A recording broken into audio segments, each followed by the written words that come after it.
Il faut mourir avant de mourir, parce qu'il n'y a aucune chance après. Je ne parle pas de la mort physique, mais plutôt d'une transformation, d'une renaissance dans une version plus élevée de vous-même, afin de transcender les limites qui vous entravent et de vous élever dans les cieux illimités de votre potentiel. Car c'est dans la mort de votre ancien moi que vous ouvrez la voie à la naissance de votre vrai moi, authentique. Dès votre arrivée dans ce monde, un récit se développe, s'articulant autour de votre existence. On vous attribue un nom façonné par votre environnement, et vous devenez un vaisseau moulé par les courants du conditionnement. Vos pensées, le tissu même de votre pensée, portent les empreintes de ce voyage. C'est ainsi que vous accumulez des désirs, des croyances et des étiquettes qui cherchent à décrire qui vous êtes. Dans cette histoire, vous trouvez du réconfort, vous vous connectez profondément au récit, croyant qu'il s'agit de l'essence même de votre être. Vous vous identifiez au personnage que vous incarnez et au rôle que vous assumez. Pourtant, si vous tourniez votre regard vers l'intérieur et vous examiniez honnêtement, vous vous rendriez compte qu'une grande partie de ce que vous croyez à propos de vous-même peut changer, se transformer et même se dissoudre en un instant. Les croyances et les étiquettes qui tissent votre identité. Ce sont des fragments d'une histoire à laquelle vous vous êtes attaché. Ce sont des coups de pinceau éphémères sur la toile de votre existence, des murmures transitoires dans les vents de la perception, ils ne représentent pas l'essence de qui vous êtes vraiment. Lorsque vous enlevez toutes les couches et que vous retirez le masque, vous voyez l'immensité de ce que vous êtes. Dans la profondeur d'un examen honnête, vous découvrez que votre véritable essence transcende les limites de toute histoire, de toute étiquette, de toute construction. C'est l'étincelle illimitée de la conscience qui imprègne toute existence. Pour vous connaître vraiment, vous devez embrasser la fluidité de votre nature. Vous devez vous libérer des chaînes de l'attachement aux identités, aux histoires et aux étiquettes. Ce faisant, vous vous ouvrez aux possibilités infinies de la découverte et de la réalisation de soi. Libérez-vous du poids des fausses identités et restez dans l'éclat de votre être véritable. Au-delà des limites des histoires, il y a une beauté indescriptible, un espace où votre essence réside pure et sans altération, le voyage de la mort. C'est une danse paradoxale, à la fois douloureuse et magnifique. Elle fait voler en éclats les illusions auxquelles vous vous êtes accroché, révélant les faussetés que vous avez crues vraies. Vous devez trouver le courage de lâcher prise, de désapprendre et de vous libérer des chaînes qui vous lient. Ce voyage ne consiste pas à accumuler de nouvelles connaissances, mais à se libérer de l'emprise de l'ego. C'est l'ego qui perpétue ces histoires, les maintenant ensemble comme des toiles fragiles tissées à partir de la peur et de l'insécurité. Lorsque vous vous détachez de cette emprise fragile, l'ego commence à s'estomper et son pouvoir diminue. Cependant, l'ego croit à tort que se défaire de certaines choses signifie cesser d'exister. Sa résistance s'accroche désespérément au familier, ce qui rend le changement difficile. Il veut garder le contrôle, en s'accrochant à sa propre réalité illusoire.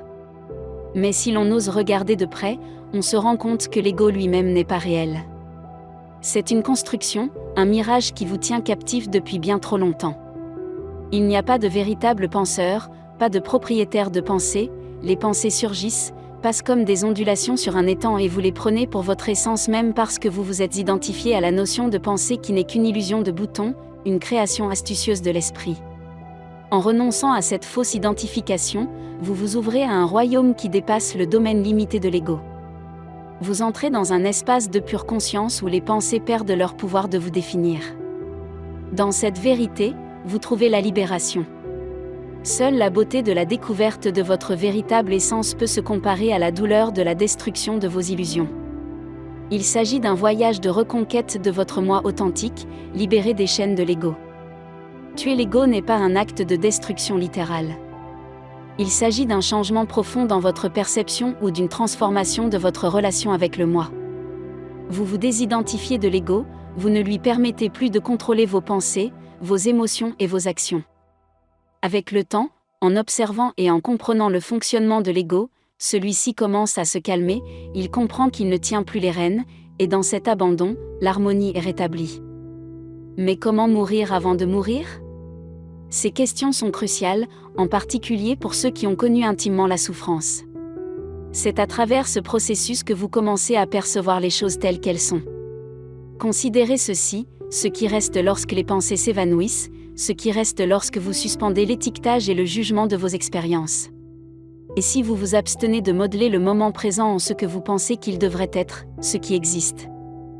Cette expérience, mon cher ami, ne peut pas être entièrement capturée ou transmise par le langage, les mots et les explications pour faire court. Au lieu de cela, je vous invite à observer simplement votre environnement et à être présent à ce moment précis. Ce qui reste est juste ce qui est, c'est-à-dire une acceptation de la réalité présente sans interprétation. Lorsque vous choisissez de vous libérer de la peur, de l'anxiété et de la dépression, vous devez réaliser qu'elles ne sont rien de plus que des histoires tissées par les fils complexes de l'esprit. Elles ne sont pas vraies. Ce sont des illusions qui vous enferment.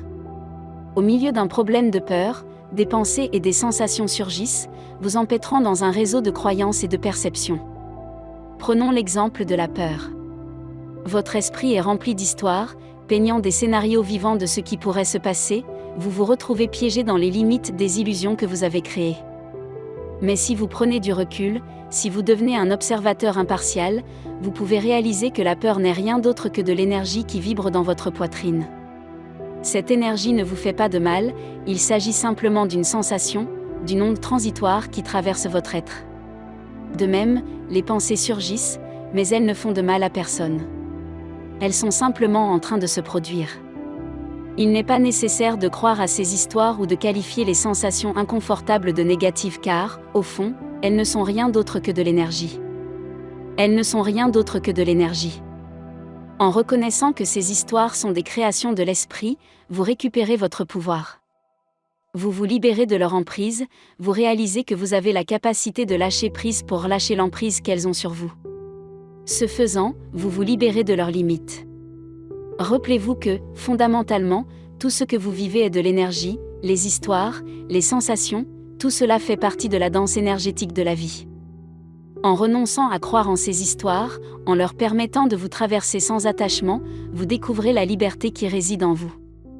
Vous découvrez la liberté qui réside à l'intérieur de vous, vous libérez les histoires qui ne vous servent plus, vous vous libérez du poids de la peur, de l'anxiété et de la dépression. Ce faisant, vous embrassez la vérité de votre force et de votre résilience inhérente. Vous vous ouvrez à la vaste étendue des possibilités qui existent au-delà des limites que vous vous imposez.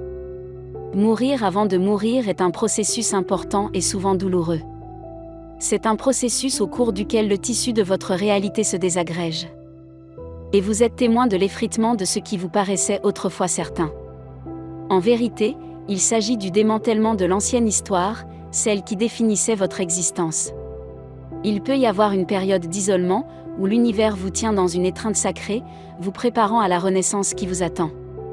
C'est dans cette période de solitude que vous vous débarrassez des couches d'illusions et que vous vous retrouvez face à la vérité.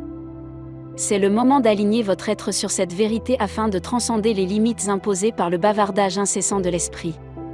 Embrassez cette vérité, mon ami, vous êtes d'une énergie illimitée, sans limite, tissée de façon complexe dans le tissu de l'existence. L'illusion de la séparation s'estompe, révélant l'interconnexion de toutes les choses. Vous n'êtes pas confiné dans les limites de ce monde. Au contraire, le monde existe en vous. Sans vous, il n'y aurait pas d'expérience humaine, pas de nature. Vous êtes la force vitale qui anime tout ce qui existe. L'illusion de la séparation se dissout à mesure que vous réalisez que vous êtes intimement lié au tissu même de l'existence. Une fois que vous renaissez, ces vérités deviennent plus claires, évidentes. Au-delà de la douleur se trouve une profonde libération, embrassez la vérité de votre nature illimitée, car vous êtes la vie elle-même. Le monde, avec toutes ses merveilles et ses mystères, réside en vous. En cet instant, faites une pause et réfléchissez, en vous posant une question profonde. Qui étiez-vous avant que le monde ne vous impose ses définitions ? Dans la profondeur de cette interrogation, reconnaissez que votre véritable essence transcende les constructions du monde. Avant les étiquettes, les rôles et les attentes, il existait une présence pure et intacte, une source infinie d'être. Si vous êtes encore ici, j'aimerais vous demander une petite faveur. Pourriez-vous partager ce message avec vos amis et votre famille ? Je crois qu'il est porteur d'un message puissant et édifiant qui pourrait également toucher leur cœur. Merci beaucoup. Je vous souhaite une très belle journée.